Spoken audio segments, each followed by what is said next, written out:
Good evening. I know it's been a minute since I've been on the stage with you guys. Thank you for being patient with me.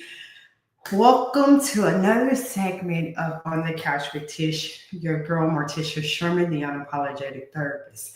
I was asked a while ago, why do you go by the name Unapologetic Therapist? I do that because I don't believe in sugarcoating anything for us because we've been sugarcoated all our lives. Spiritual diabetes is not something that I want to encounter. It's already enough. It's a physical ailment. Why would I want to have that in the spiritual realm? Welcome back to On the Couch with Tish, the Unapologetic Therapist. Today, we're talking about seasonal affective disorder. And let's be clear. This is not just a winter blues. Let's be very clear. It's not about winter blues. This is about how our bodies, brain, and culture collide when it comes to the light and how it shifts. How our brain shifts, how our bodies shift, how our cultures collide, all in a seasonal manner. It's about the shame we carry when we're not on our energy, when our energy has stripped. The unapologetic truth is the rest is not a weakness. When you say you're trying to get rest during those seasonal times, it's not about weakness. You're not weak in this. Our bodies and our brains need rest.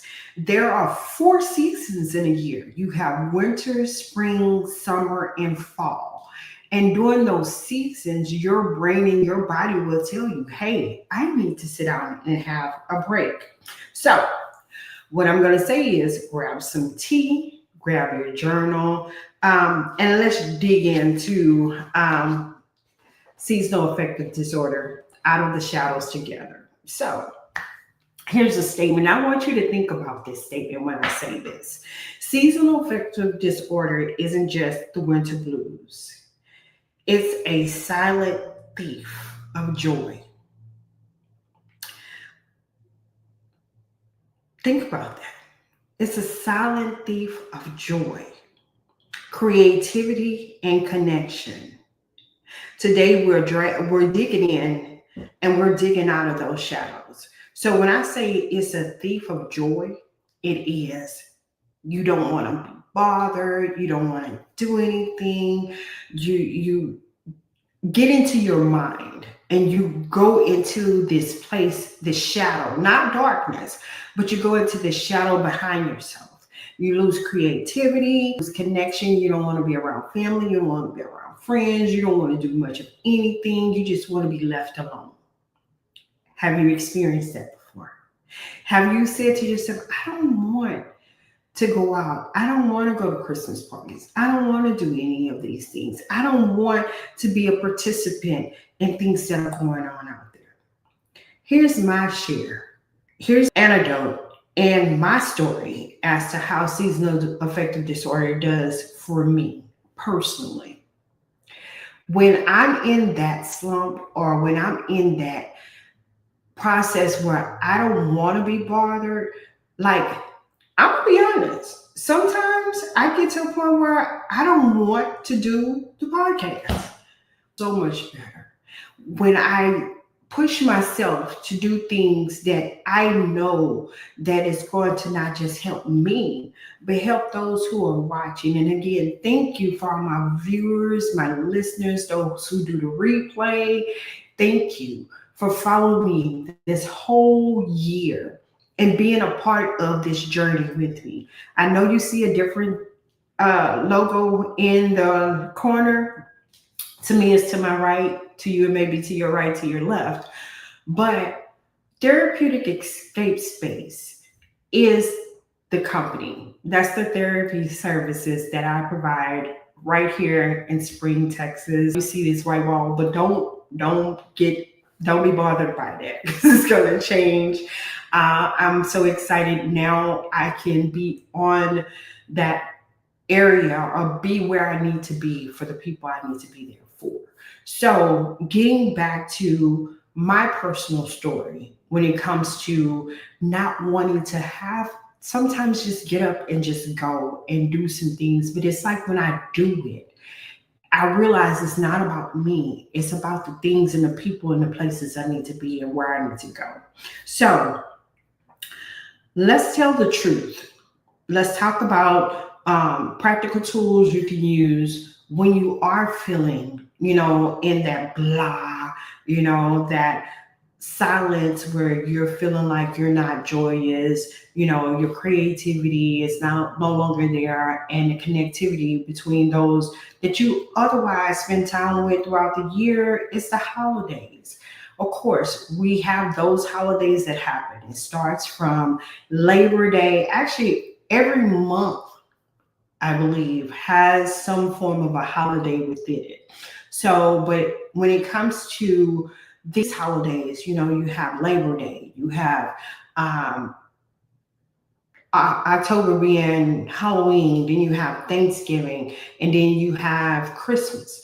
When we think about most of these holidays that we gather with family, and it can be Mother's Day, Father's Day, 4th of July, Thanksgiving, and Christmas. During those times, joy is gone because somebody in the family is no longer with us in that year, or something has transpired within the family and no longer wants to talk to anyone.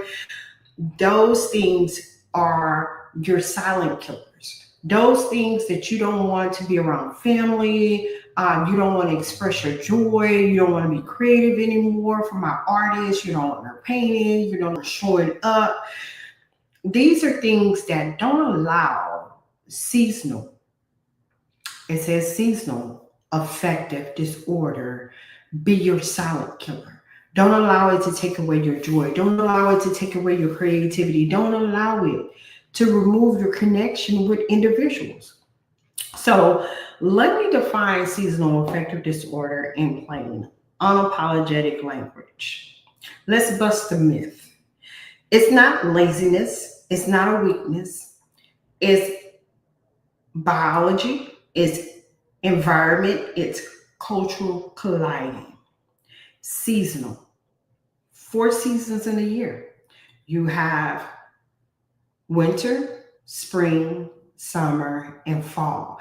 And not just with those seasons, all 4 of those seasons, you have time changes. Of course, in the spring, we have the spring forward an hour. So you're losing an hour of sleep.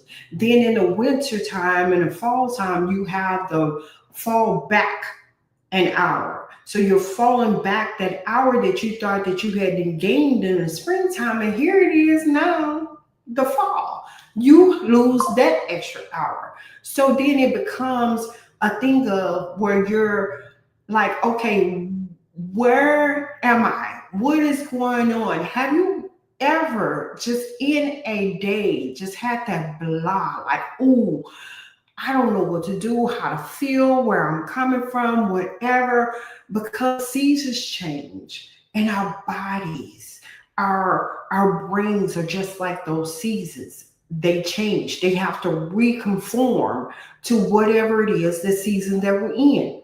We know in the spring, what we used to say as kids, April showers bring May flowers. Okay.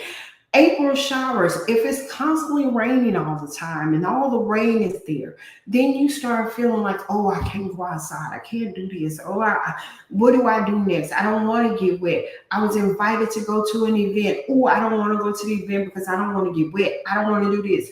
So then you have the 4th of July, which kicks off the summer. Oh, it's hot outside. Unless you own that thing of that what is they call a summer body, whatever that thing is. We should love our bodies regardless, no matter where it is and what it's doing. We should love on our bodies. So then you have the fall time. When it's fall outside, okay, then it starts getting cool and the weather starts getting this way and you start changing.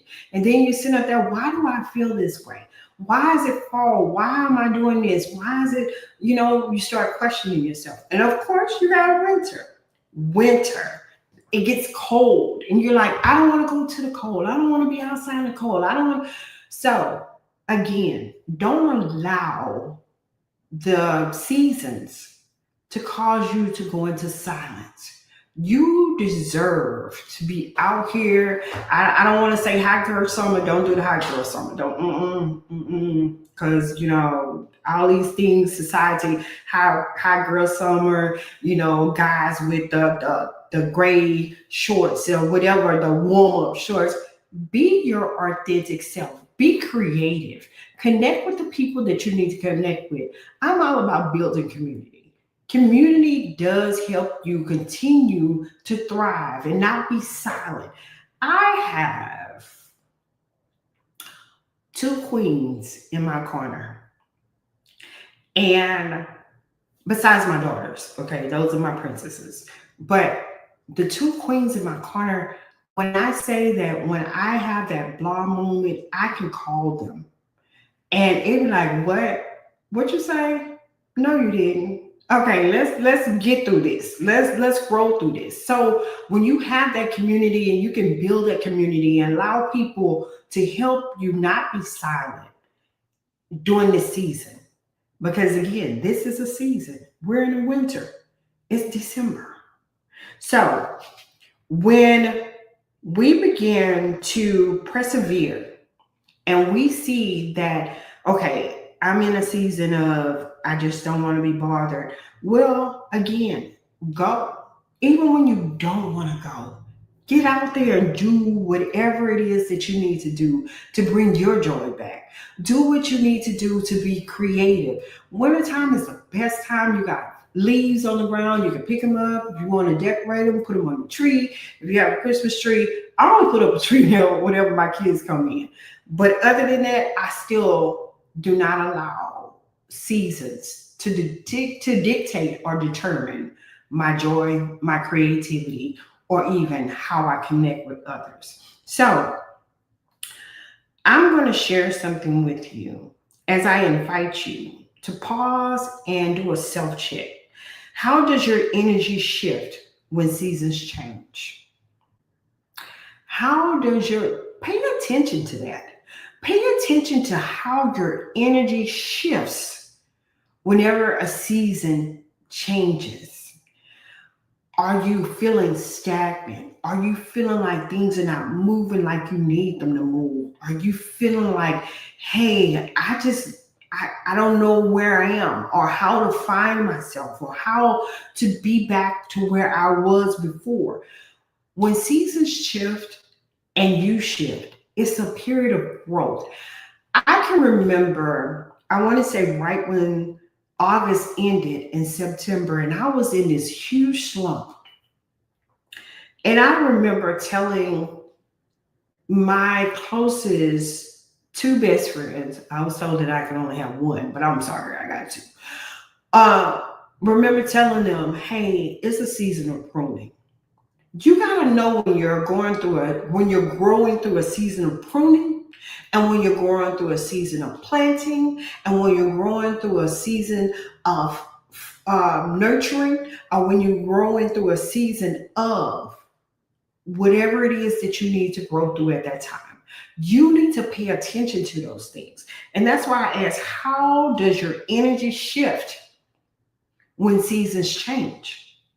What do your brain say to you? What does your body say to you? How do you adjust in that season? How does the light, because we know light changes, when you're in winter, of course, it gets darker faster. And we know it gets dark at 5:30, sometimes 6 o'clock. And sometimes it gets or 6 o'clock in the morning. How do the serotonin play a role in your mood? The serotonin is the agents that run through your brain, the dopamine, the serotonin. It's all about the brain. How do you find your rhythm in that season? Your body isn't betraying you. is begging for an alignment. This is all about seasonal affective disorder. Everybody, I don't care who you are, we all grow through the seasonal affective disorder. It's not one of those hard diagnoses, but what it's telling you is I need you to align yourself. I need you to align yourself with whatever season is going through right now. Imagine your body as a clock. We see how the spinning clock goes. We see how the hand on the clock, if you have one of those digital clocks or one of those old school clocks, where there's this part of the clock. It's a thin part, but it rolls around the clock to determine that every 60 seconds of the clock. Where is it ticking too slow in your life? Where is it ticking too fast in your life? And where is it out of sync in your life? Pay attention to those things. It's not anything wrong with it. It's just your body saying, I need to realign myself to what's going on with the seasons. Because your winter deserves more than silence, it deserves a revelation. Not just your winter. A lot of people think of this time of the season, oh, it's cold, I just, no. And then family is gone and losing loved ones. And if you don't know, I am a grief specialist. I specialize in grief unapologetically. And I love to sit down and talk to individuals who are processing grief. Now, I'm going to tell you something at the end of the show that's going to be very disruptive. And if you're for it, you're for it. You can follow. If not, I get it. I understand. Not everybody. I am for everybody, but I'm not everybody's cup of tea. I get that. You can't always drink from everybody's cup. So let's talk about how seasonal affective disorder intersects with stigma, productivity, interculture, and identity. How does it address communities of color, creativities, and caregiving during seasonal affective disorder differences? What happens when a culture that worship hustle collides with seasons that demand rest? That's a good one.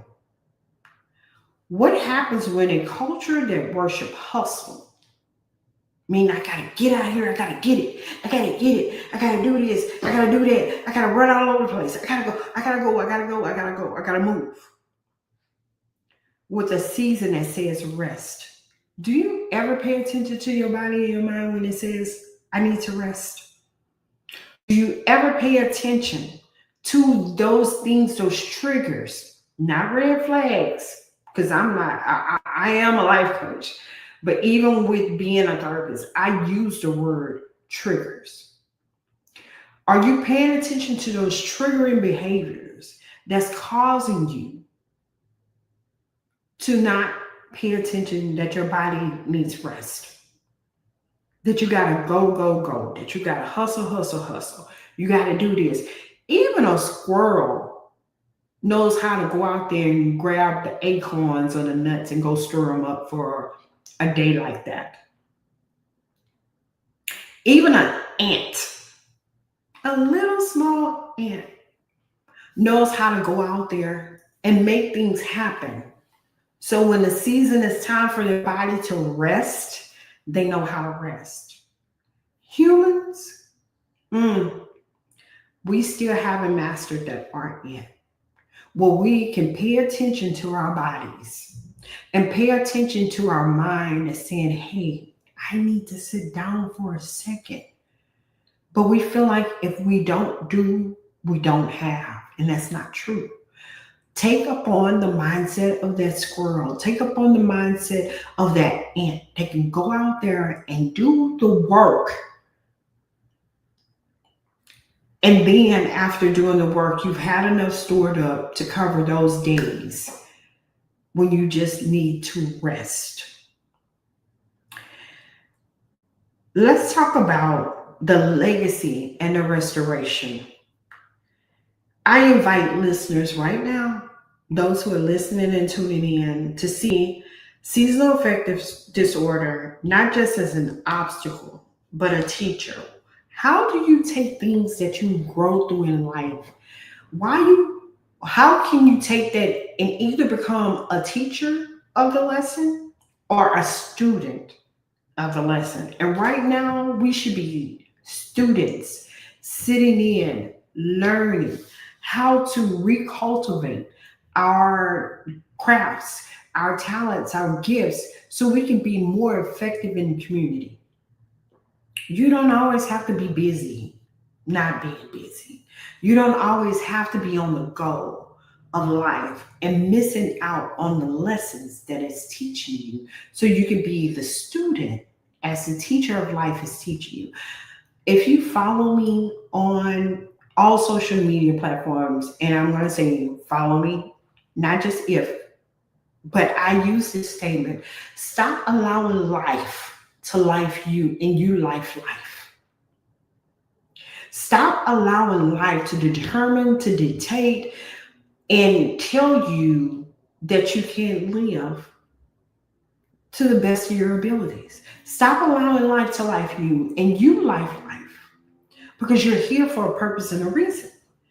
How so? Look at what's going on around you. Pay attention to what's going on in the seasons. Are you an aunt, an uncle, a cousin, a grandparent, or whatever? This generation needs us more than anything.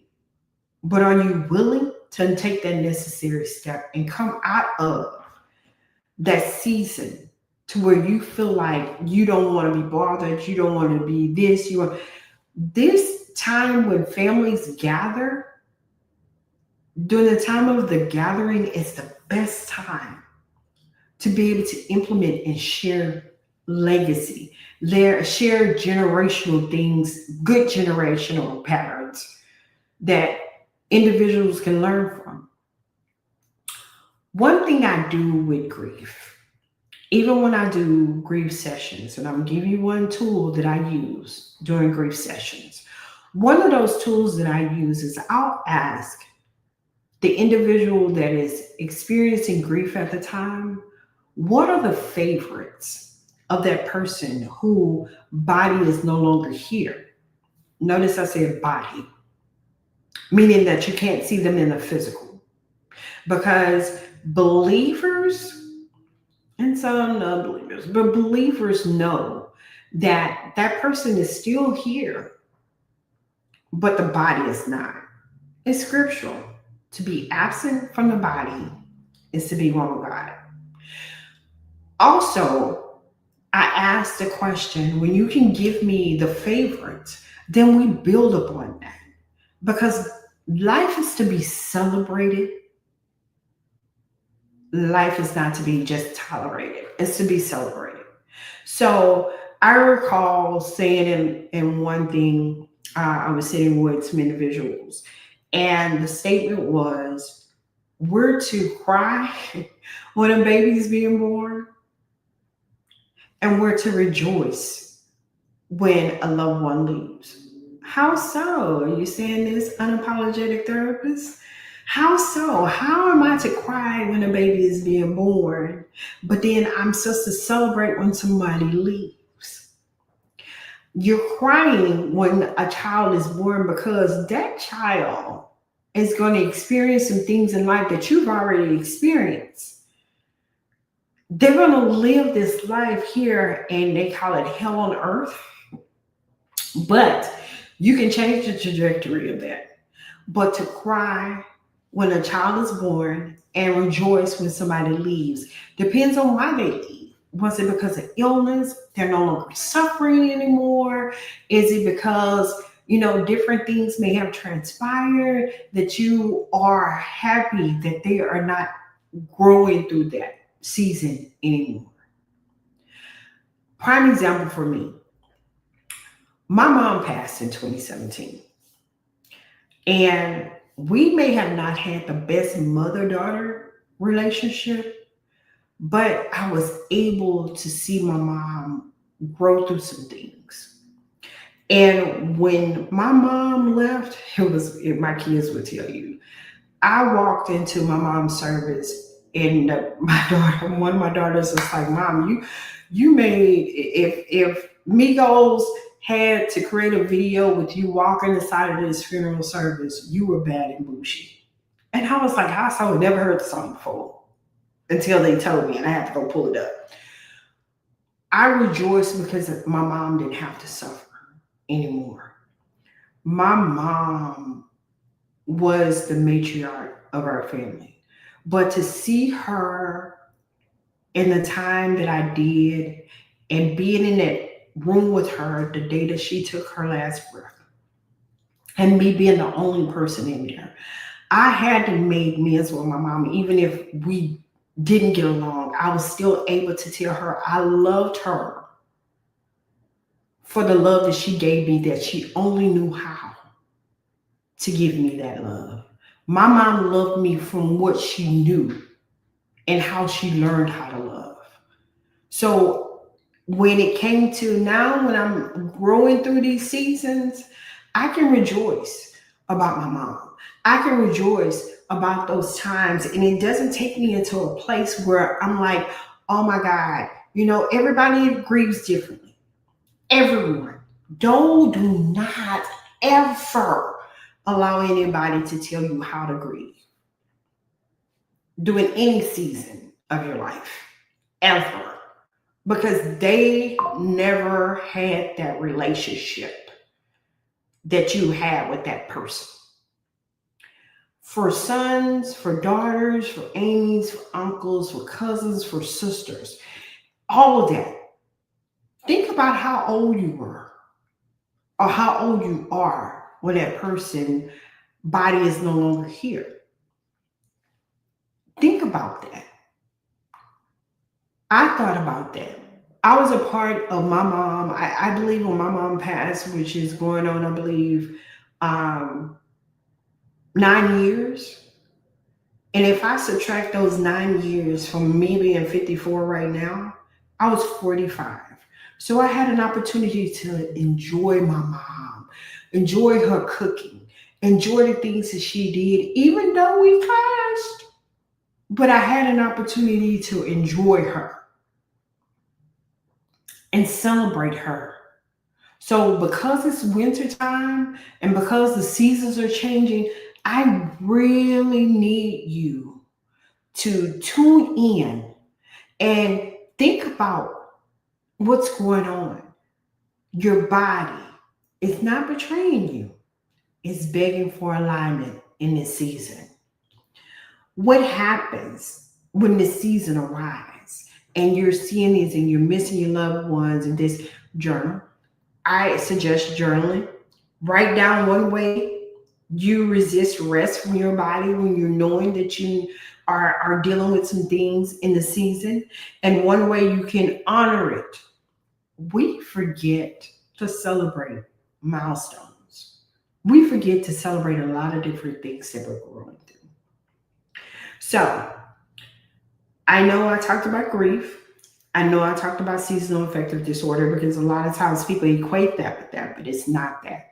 Seasonal affective disorder is just that. It's your brain, your body is saying, I need to rest. I need to rest my mind. Our bodies are just like seasons. It changes. It changes. And when it shifts, you need to be in line and paying attention to that. You need to be in line and paying attention to the shifts that's going on in your life. You need to be in line and find out what's stealing your joy, what's stealing your creativity, what's stealing your connection. What is taking away from you being the best version of yourself during the seasons? Okay? So, healing isn't about fighting the season. It's about learning to dance with it. Oh my goodness. Anybody knows me, I love to dance. Put a song on, we're going to do this. Life is like that too. It's not about the fight in the season.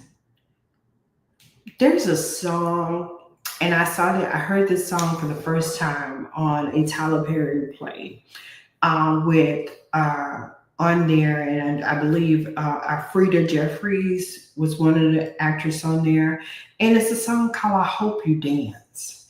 And I listened to the lyrics of that song. I really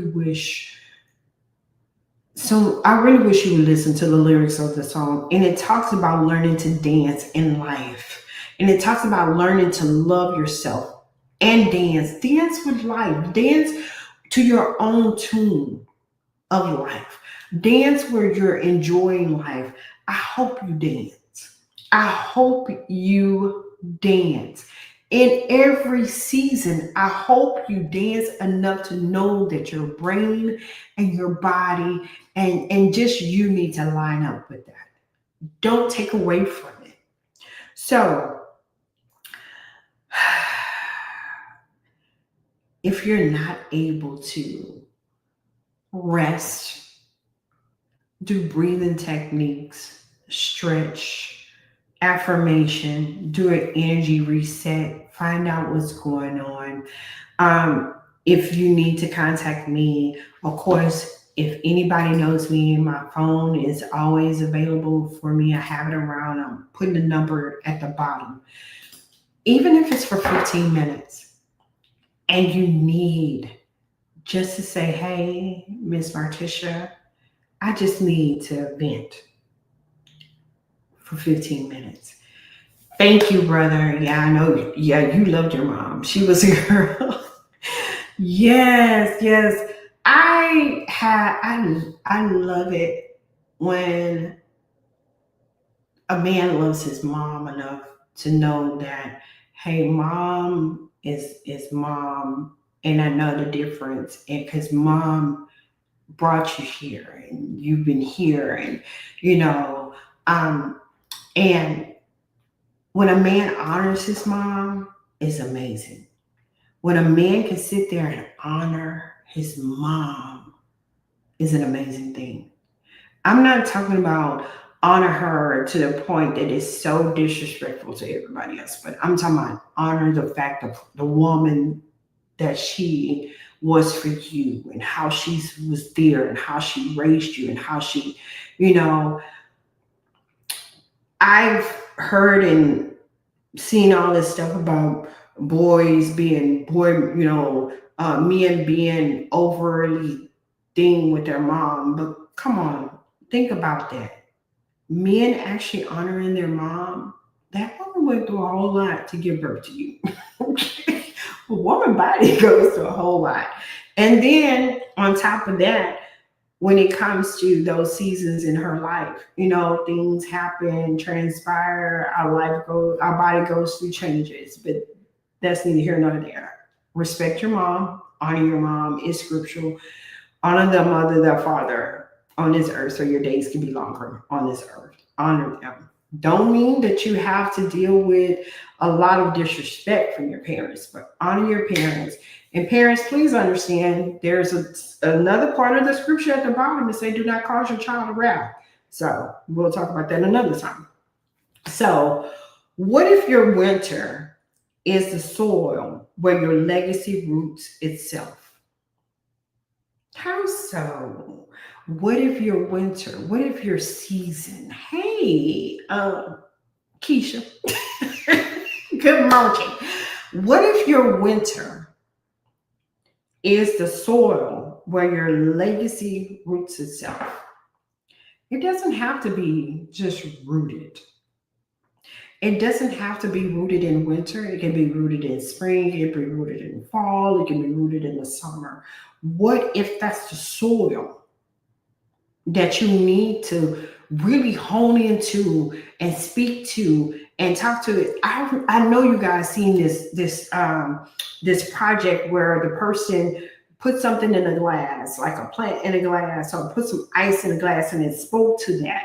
And the more it spoke to it in positive, the more the ice stayed firm. But when it started talking negative, it started breaking. Stop talking to yourself negatively. That's not a good thing. Talk more positive to yourself. Speak those things that be not as though they were. And if it's not what you see, refrain from using negative conversation. Stop condensing or condemnating yourself. I'm saying it unapologetic. A lot of times we say stuff to ourselves that is not realistic and not true. Stop doing that. So let's affirm this thing for us. We are not broken. We are not seasonal. We are not scared or scared, whatever. We are in honor of our season. We are in honor of our cycles of life, the winter, spring, summer, fall part of ourselves. We are to honor our light. Even in the dark, you need to always say, I am whole. There's a statement we always say now um, when it comes to being well. All is well. Continue to say that. All is well, and all is going to be well. You are the mouthpiece of your destination. You are the mouthpiece of your life's journey. You are the mouthpiece of how you see your life. Even when I do grief sessions, I even use Disney, how Disney creates a movie and it plays for a while. And then after it plays for a while, it goes into a vault for 25 years. A vault. And they pull it out and bring it out as a special edition. Do your brain like that. Do your mind like that. Rewrite the narrative of your story. Your past does not dictate who you are, but the lessons that you learn can.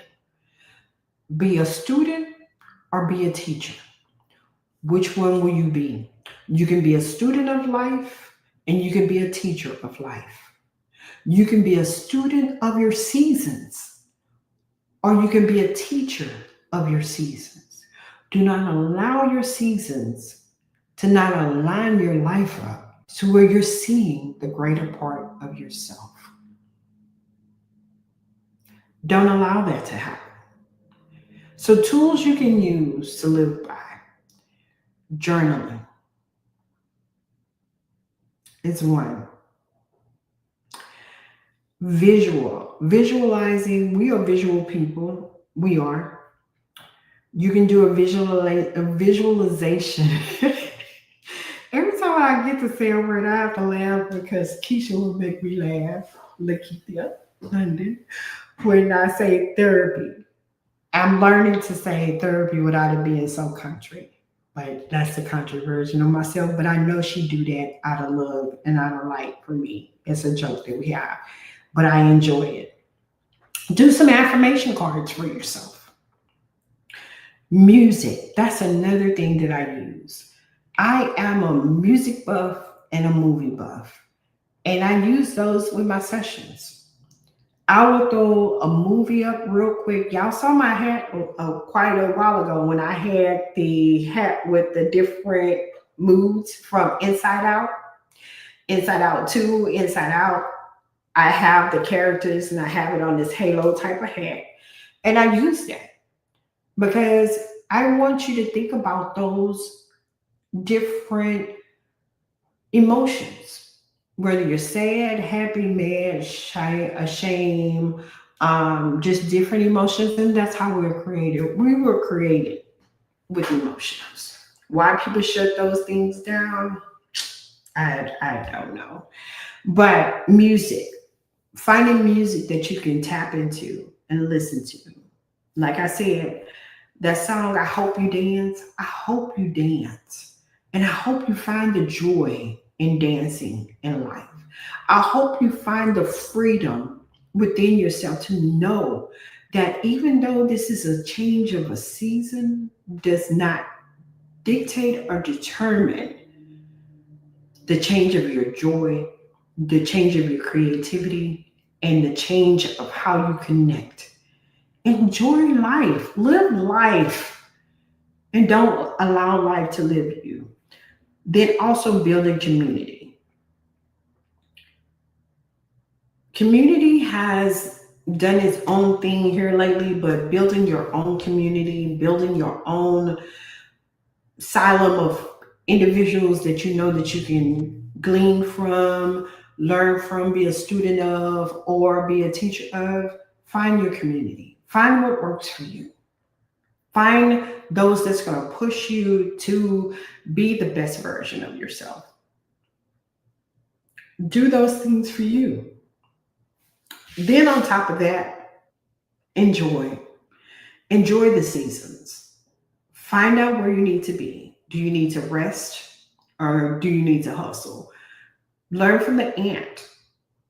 Learn from the squirrel how they prepare for each season of their life. How do they prepare for each? Not just that, just in the animal kingdom within itself. They teach us a great deal of how to handle seasons and not to allow seasonal affective disorder dictate how we are to handle life during the season. So you have been on the couch with your girl Tish, the Unapologetic Therapist, and today we talked about seasonal affective disorder as well as making it clear that this is not winter blues.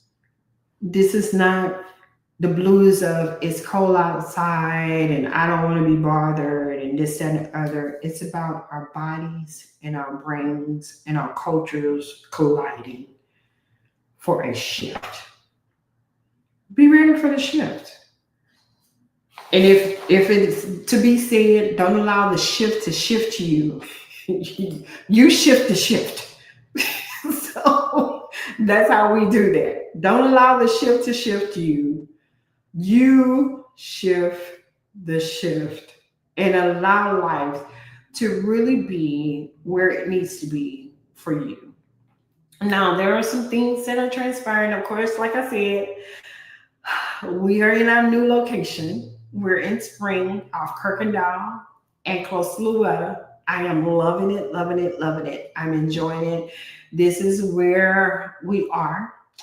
Um, I will be doing a open house here at our new location. This will be more than likely in January.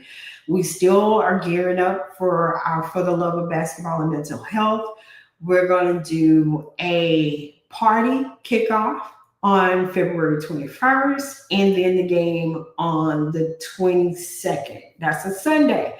Saturday the 21st, we're doing a party. I'm going to tell you how this party going to be, but be on the lookout of how we're going to have it. It's something so unique. I promise you, you're going to be a part of this party because it's going to be a party like no other. As well as the basketball game.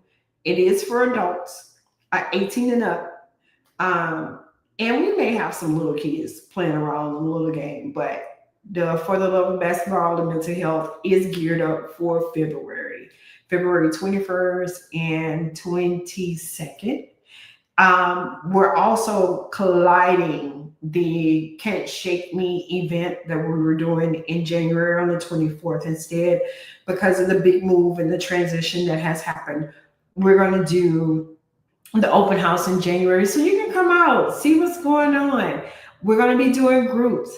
I'm going to have group sessions here at the location. I really enjoy the blessing that God has bestowed upon me, and I will not take that for granted. I'm going to do exactly what He's telling me that I need to do for the people I need to do it for.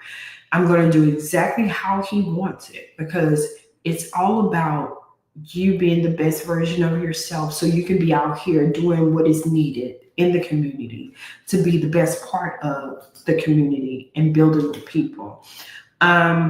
Just be on the lookout for everything. I appreciate the time that is spent tonight. Remember to honor yourself by listening to your body and your mind when it's telling you that you need to rest and realign yourself. Seasonal affective disorder is real. It is so, so real. And a lot of people misdiagnose it with depression. A lot of people misdiagnose it with other mental health issues. But it is what it says, seasonal affective disorder. That means the season has affected you in some capacity.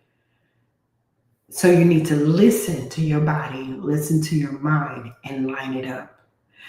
I will be on a podcast on oh my God, I'm still in November, December 19th. And you gotta tune in. You're gonna have to tune in with Miss Consuela and myself. I will be promoting that also on my Facebook pages. Of course, you're going on my social media page. Of course, you will see me on Wednesdays. If you want to join me as being a live participant on here, tap in. Let me know. Send it through my DM me. If you know me personally, you have all of my phone numbers. Text me. Let me know you want to be a participant here on this podcast and come through unapologetically. We all got a story to tell, but are you willing to tell it? That's the thing. So you already know your girl, and my statement is always the same. When you know better, you do better, and you respond differently. It has been an amazing night sitting here as I am a guest on your podcast, on your show. It is your girl, Morticia Sherman, living life and enjoying every moment that I can. Have a great night. See you next Wednesday.